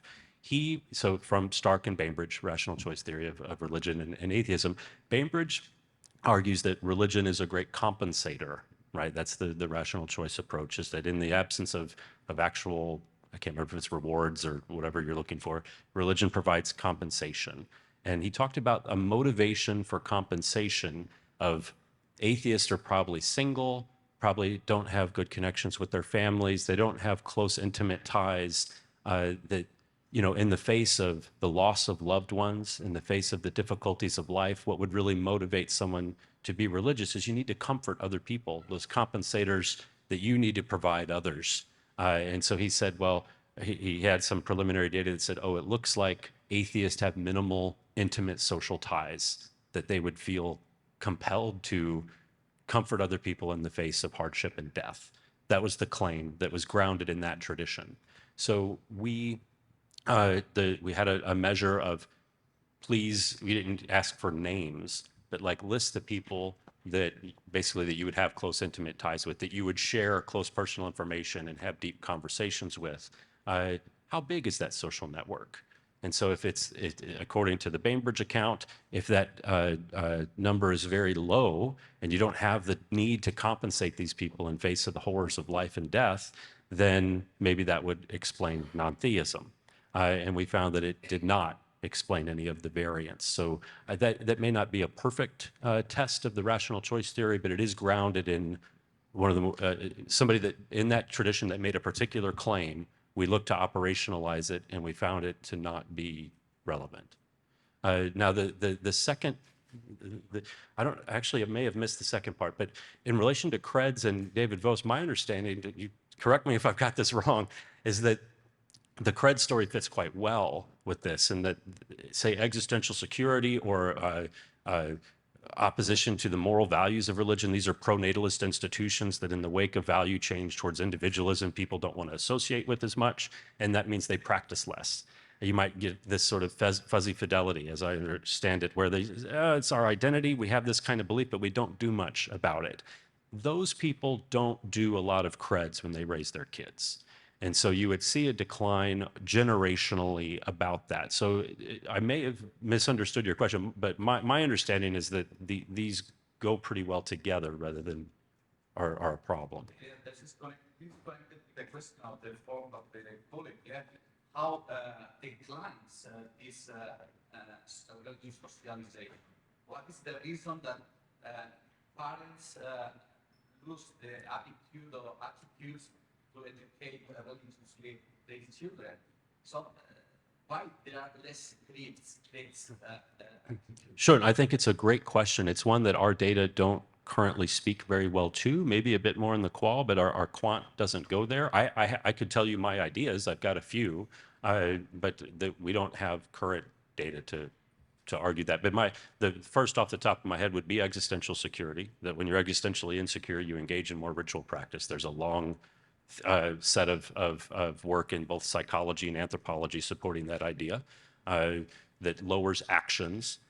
You also have, as I said, moral reasons to disengage from groups with values you don't agree with. So if there's a value divergence where people are getting more individualistic and valuing individual choice over institutional power, then you might keep your belief. And in fact, that seems to be the case, but you don't practice. But it's not an immediate drop in belief there. So it's a generational change. I've thought that for quite a while. But as Lois mentions, that there are new types of social identities coming into being that people might be socialized into. And if the identity that you are interested in and feel compelled to doesn't have theism as an identity marker or have religion as an important identity component of that, you would also not practice as much. Those are three off the top of my head. I'm sure there are many more, but that's a really interesting question to look at. What would make action decline? Okay, well, just very briefly, that sort of links something I keep saying, not very sensibly, very clearly in different sessions, that there's this question of, are we looking at religious decline, or are we looking at the growth of new values, the growth of humanism, perhaps in the UK context, the growth of other beliefs, that then you already have a salient context, which means that you're kind of continuing to practice, but the content is not so necessary. But this is why I'm so very interested in that. I was just going to propose a slightly different thing, addition to John's, that I think might be working, at least in Western Christian cultures, which is that religions are just getting nicer, and it just compels people to practice less. Like when God is nicer and there's less, the kind of the decline. This comes out of David Bose's talk earlier, like the decline in belief that God really cares about how much you go to church, really, and is really going to be, upset about this, or that also would cause people to practice less. And if your parents are going to church most weekends unless anything else is happening, that's not great socialization. That's not going to be the same sort of strong socialization as if they're making sacrifices and doing all of the stuff to go to church all the time, that kind of thing. All right, let's, Nick's had his hand up. Is the mic still circulating?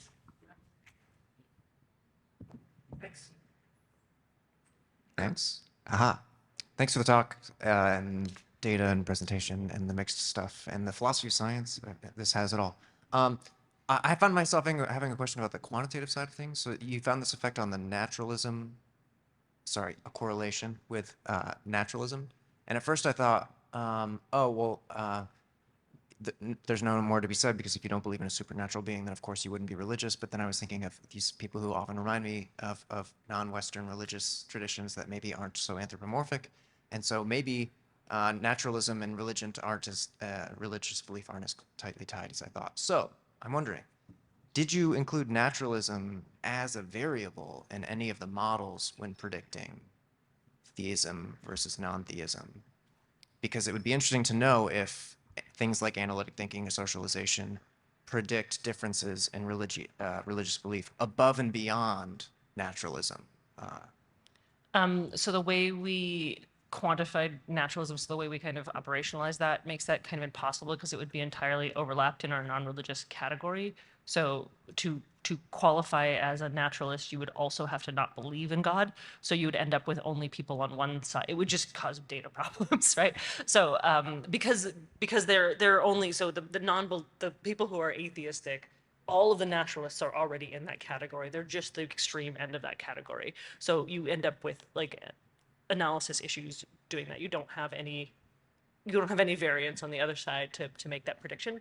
I don't know if that answers your question, but that's why we didn't do it. So we talked for, I'm gonna go with weeks, about how to operationalize maybe longer, maybe months, on how to operationalize naturalism. And we did just come to this, like, we have a bunch of questions about supernatural belief. Anyone who just says no to all of these things gets in this category. And it was not a lot of people. So it's a very small chunk of people that qualify that. And that echoes what they found in the previous stuff in UU as well. There's just really not a lot of those people out there. Most people believe in something, whether it be fate or like some supernatural something. So we're really just pulling the very end of the scale there, which is why you see these effects much stronger. That would be my guess. Did that answer your question? The answer to this statistical question, I did find myself having follow-up questions about how naturalism is being defined.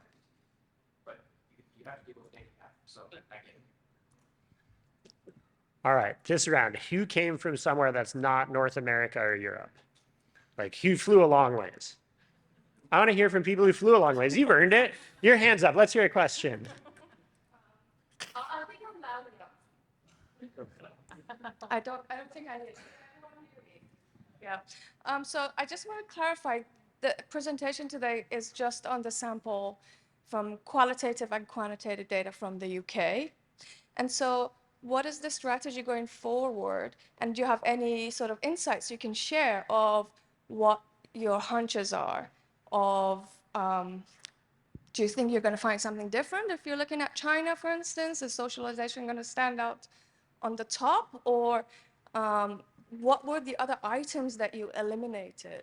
And how is that going to affect moving forward with your analysis? Yeah, I just want to hear your thoughts on that. So my initial thoughts is that the translation side of it, which we did an excellent, I'm just going to throw out, we did an excellent job on. Takes a really, really long time, which is why we don't have that data.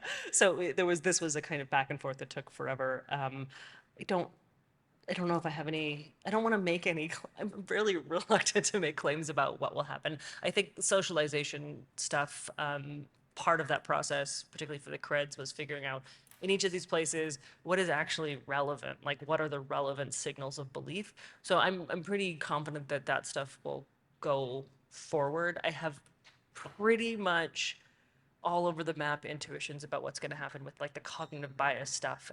These things matter in different ways. So like anthropomorphism matters a lot in some religions and less in others. So I think you're going to find a lot of variation in some of that stuff. I have no real, I'm not sure what we're going to get with existential security. I would suggest that's probably reasonably consistent, but again, the only one that I'm like confident on is like socialization is still going to win the day in all of our countries. I don't know if Lucy and Matthew want to jump in as well, because they've started looking at some of the other countries, at looking at the variables we've been focusing on. We're interested to get to Japan because in our data set, the way that non-theism is bound up with relationships is really distinctive in Japan. That's really clear from the analysis we've done. So there's a question about how important is it that your friends and family share the same beliefs as you. And people don't tend to say, you know, a lot of the countries are pretty secular contexts. So the story they tell us is not that important, even when there's lots of evidence that it kind of is. And that's a finding from other pieces of research as well. So the idea that we're indifferent is really common. Actually being indifferent, I don't think is so much.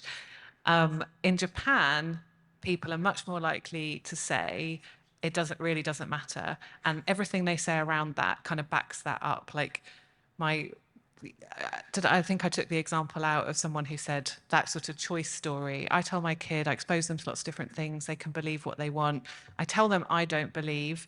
I talk with them quite at great length about why it is they had those feelings about enjoying prayer in a school context, but I say it's up to you. Like, so it's not really up to them. There's a lot of socialization work going on around that. In Japan, there's a much more kind of a narrative that's like, yeah, I don't know why that would matter. My kid can do what they want. It's like quite, I think that's fair to say from, John's been working on the Japan data in detail as well. It's quite distinctive. And that fits into a kind of different account of both religious backgrounds and the kind of, you know, lots of our data sets here, the one we're talking about today is from a Protestant background country, which is Protestantism is a kind of truth-centered belief system that values integrity, sharing belief, and so on. And that feeds into this sense of the people around me need to be on my wavelength, and there's work around high levels of relational mobility in those settings. So if my family aren't on my wavelength, I'm going to kind of move around socially and find people I connect with. And that's not the same in Japan, where there's much lower levels of relationality. You kind of stick with the people you're with, and so you put up with their beliefs. But you don't have to put up with their beliefs, because what you think matters about people's philosophies and worldviews around you isn't truth claims and integrity of belief in the same way.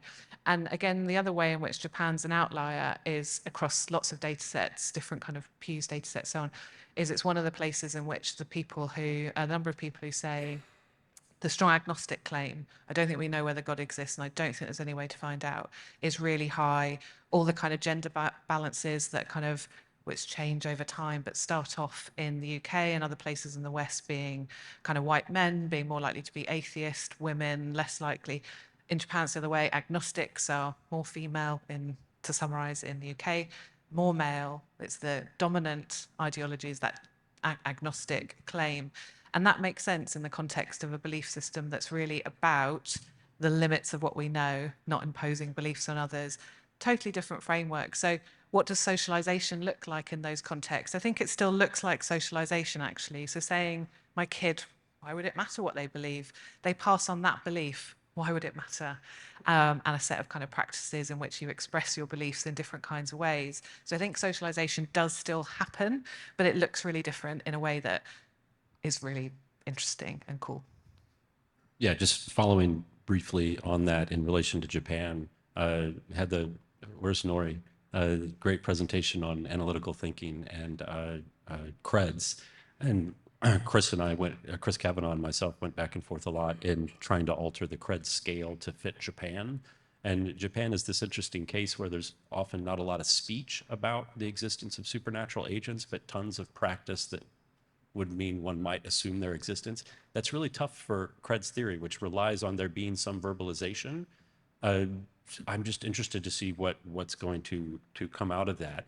And as Lois mentioned about agnosticism, we had a few slides today that looked at things like naturalism or anti-theism, but we have a number of dependent measures, and agnosticism and strength of it is one that we have.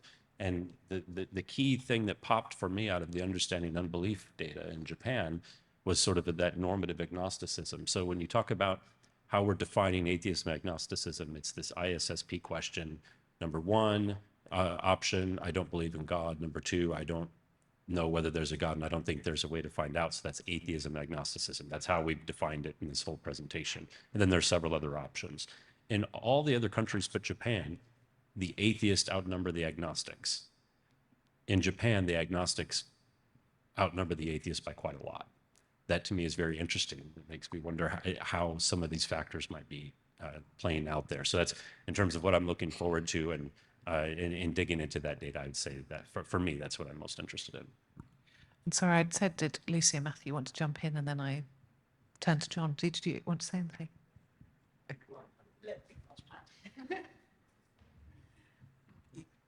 Just to add to what Lois said about Japan, something, I don't know how much this will be a thing, but some of the interviews I looked at, in Japan, people seem to be referring to their own socialization a lot more. So, oh, my dad influenced me because he was an atheist, and then I sort of thought about being an atheist. So, whereas in the UK sample that we looked at, I didn't find anyone saying that. Obviously, we haven't looked at it all yet. So, but I think that that's an interesting trend. So, even though socialization might be work differently in Japan, just sort of acknowledging that you're influenced by others, I think that's an interesting thread. Cool. Somebody had their hand up right in the middle. So let's get the mic there, and then we'll go to you next. Yeah, come from the state of Kerala in India. One recent survey in Kerala showed that atheism is more prevalent among the youth in Kerala in a particular district. In a particular district in the state of Kerala, where religious socialization is most intact. I highlighted this point because this contradicts your finding that religious socialization is the major reason for atheization. Okay, I'm just wondering, I'm fully appreciative of your survey. Most of you are from the cognitive and social science background, the researchers, and that is the real merit of this survey, probably for the first time that this sort of a survey with this nature is conducted. I'm wondering if philosophers or theologians also were to frame these sort of variables from their own perspective, would we have had the same causative factors for atheization? Probably is social. I am afraid whether we are going a little bit sociologically reductionistic in our appropriation of religion and atheism altogether. Also, the contextual embeddedness of this finding limited to UK. If this sort of surveys were to be held in my country, I am afraid there would be certainly distinct results coming up from. I would just appreciate your feedback as to why these sort of contrasts are taking place. Thanks very much for the question. I understood, I think, that the first part of it. You might have to repeat some of the latter part of your question. I think you were mentioning that in the district that you work in Kerala, that where religious socialization is very high, but yet there's a lot of atheization. Is that right? So seemingly in that particular context, the low religious socialization doesn't seem to be the driver. I think that's perfectly fine, and there's nothing that we said that would be problematized by that, because what we're doing in the quant by pulling those out is what I said at the beginning about probability raisers.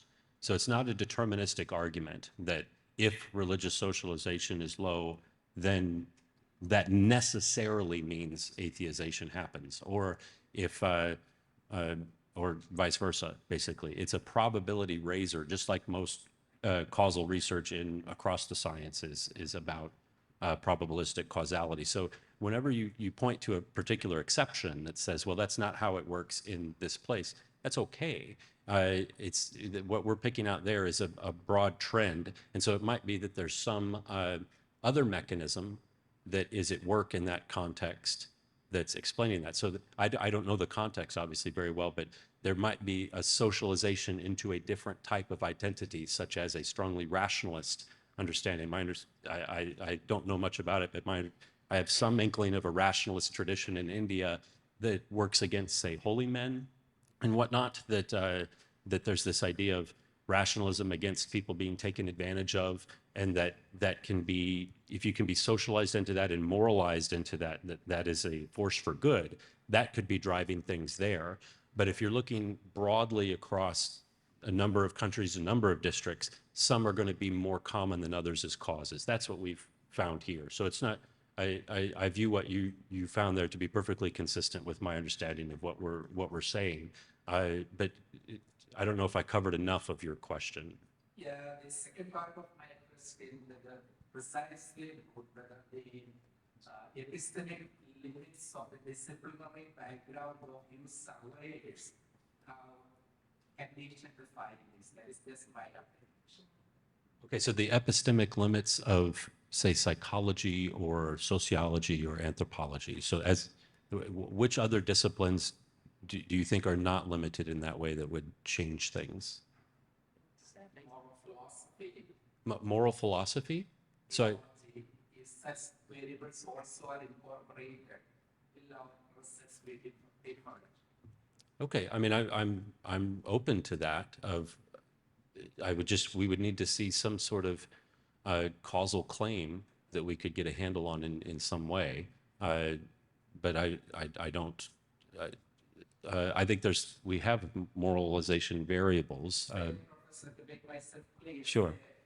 probably one question was asked here, what is the reason for decrease in religious socialization? Yes. Philosophically, look that we incline to think that the privatization of religion, which is very much considered as a big value in the current society, is basically responsible for this sort of a reduction in religious socialization. Okay, no, that's a concrete hypothesis that we'd be very interested Yeah. in. If there's a way to identify that, we'd be happy to look at that. I was just going to add a pitch for the session after this. We'll have some discussion. I think there's 2 talks actually on atheization in India. You might be part of one of those groups. So I just want to add that like Hinduism as a religion cluster is just a very different beast than a lot of what our theories are based on, and I think that is an important thing to actually acknowledge, that when you look at the theories that we talk about and the theories that are popular within this domain and the theories that we're testing, none of them were designed with Hinduism in mind at all. So it's quite possible that none of this stuff would replicate in India. I don't know if that would be true or not, but like that is just the reality of doing this type of research, that like we make generalized claims that maybe won't generalize outside of contexts that we're familiar with and that we're testing in. And I think a lot more of this work needs to happen in India because the systems and the practices and the stuff are so different than what we're seeing here. This is some of Farrell's stuff that she's been working on. One of the speakers later has looked at this in terms of like how people participate versus belief is we're just not representing it at all. So I just wanted to add that. Yeah, David's been very patient, so. Okay, great. Thank you very much. Let me set out some observations that will take the form of a kind of critique, and you can push back. You clearly have a lot of interest, which I think is great, in levels of causality and explanation. But it seems to me that you're very much stronger on the individual than the social, and you're very much stronger on the proximate than the ultimate. Ultimate being the historical sequence of causal factors. And I'm a bit concerned that in the implicit claim that you're explaining atheism, you're explaining the proximate causes, and John, you're quite right, I basically agree. I've been saying for 20 years that I think socialization is the central factor, so I don't disagree with that.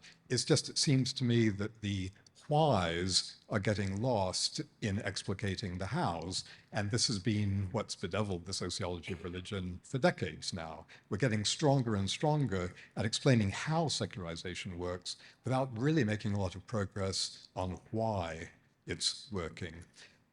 If we were to not explain atheism, but explain Islam, well, it's actually pretty straightforward. If you're from Indonesia, you're Muslim. Now, it's interesting to say who in Britain becomes a Muslim convert, and that's an important question, but in the context of explaining Islam, is it important? No, it's not. And I guess I'm just a little bit concerned that there's so much emphasis on the individual that the social and historical are being lost. So science and technology didn't seem to get a mention at all. Existential security did get a mention, but here it's complicated. First of all, there are different meanings, interpretations of existential security. Again, there's the individual and the societal. It seems to me you're focusing on the individual, which is okay, but it's quite possible, and John, I think you acknowledged this, that it could be an important upstream cause of generational change and change in socialization. And that, it seems to me, is something that needs to be taken on board somehow or another if we're going to claim to be explaining socialization and how that's changing and then how secularization is happening. I mean, there's an extremely strong association between the Human Development Index, for example, and secularization. There's an extremely strong association between modernization versus traditionalism and secularization. I mean, somehow or another, these big macro factors, the whys, have to be worked into the account of how this comes about. So those are just some thoughts. I'd be interested to hear yours. First off, broadly speaking, yes, that is true. I will, I do think, so one of the things we didn't mention is we do have location data for all of the people in our survey, and we will be looking at sort of the external factors for existential security. That's like really a lot of work, and we might delve into it in this way. It's in our third wave already, but like, we'll tell you the answer to that in like a year. But we can look at that data later. I will say though that our explanation for, so if you grew up in a Muslim country, you are Muslim, that's still a socialization explanation. But what we're saying is that it's just not that. So if you grow up with no socialization in anything, you're not going to end up Muslim, right? So that I think is actually a different and somewhat novel explanation in that sense, right? So if you grow up in a Muslim country and you're not actually exposed to any of the socialization, you're not going to end up believing in any of this stuff. It is just a slight difference on that, right? So I think the question of why does socialization change is broadly important. You can ask this across lots of domains. So my background, my research is in cultural evolution, and this is like the thing that we're interested in, is these processes and what sets them off. That's a much bigger project in terms of, as I said before, I think a lot of these things are going to be specific and different across places and enough cultures and across time. So existential security is really interesting, and we really do want to delve into that more, and we will delve into that more. But sometimes it's going to be like, this place had this rebellion in like 15th century, and that changed this belief, and those things are going to be kind of idiosyncratic. So then the process of why and how change happens over time is still quite interesting, and that's the like, these things set off a process that slowly declines religion through socialization. Yeah. I'm also going to just say we are kind of over time, so this is. So just very briefly to David, it's a great point. I take it as, I guess I don't see it as much of a critique maybe as you do, that this is not a complete explanation or project. This is one part of a wider scientific understanding of the phenomena we're interested in. I perhaps swung the pendulum more towards individualism here because of what I saw as a lacuna in secularization theories amongst sociologists that I found psychologically unrealistic. So existential security theory had this comfort theory underlying it, which psychologically does not work very well. Rational choice theory, I doesn't think works very well psychologically. So that's coming from a cognitive science background. I said proximately, these broad theories have a serious problem where the mechanisms don't work. So I got interested in the individual proximate level and tried to tell a story that seemed to match the macro data and match it up with our understanding of psychology and how it works. So this project is really that come to fruition of having a much more full-fledged understanding of the individual level. The next obvious question, as everyone's asking, is like, okay, well, if this is the case, what's causing all the causes? And it's going to be a lot of the things that you're interested in looking at. I accept that, and I think that's another part to the story that we need to examine. And I'll have a very brief final word, but I know coffee's ready. Firstly, I draw your attention to the question mark. But yes, I mean, yeah, so it is very focused on the individual level. I think there's good reason to take on some of the theories about what's happening at the individual level, which is what we do it all. It is true, we've not resolved all the, everything we're all working on. In terms of existential security, on the individual level as well, that's quite interesting. Some of the, again, the mechanism of how existential security converts into the decline of religion is much contested, and actually qualitative data specifically has been kind of lacking. there's different arguments out there. One of the earliest one was about individual level. It was a kind of version of a Marxist comfort theory that we don't need comfort in that scenario, therefore. So it is something you can interrogate looking at individual data. We're doing a bit of work in the qualitative analysis specifically on existential security, which still won't address all the other ways in which the mechanism could be working, but it says something about it. And one thing that's interesting is that on the individual level, there's loads of different ways in which we see different kinds of material and sort of physical insecurity that people talk about, translating into the kind of beliefs they have. And it just looks really ambivalent on that level. So you have people, we ask, would you like, if you could extend your life, is that a good thing? Would you like to live forever? And that's one of the best questions we have ever asked in any of our research. It's such an interesting discussion that comes from that. And you really get at what people think counts as a good life through that question. And people talk about, I feel old and infirm now. So kind of different versions of insecurities, or I have challenges, poverty in retirement, and so on. It makes me want to just, I'm done, I'm ready. I'm not looking to the good life beyond, I'm just tired. And there's so many different ways in which those kind of physical, material insecurities are translated into different kinds of beliefs, which is really interesting, and we hope to say something about that. Will it tell us how existential security operates as a cause of the cause? No, no one's out of a job yet. We can carry on for a little while longer. But first, coffee. All right. On that note, I'm mindful that we are standing between you all and very necessary fluid transfer. So thank you for the vibrant questions. There you go.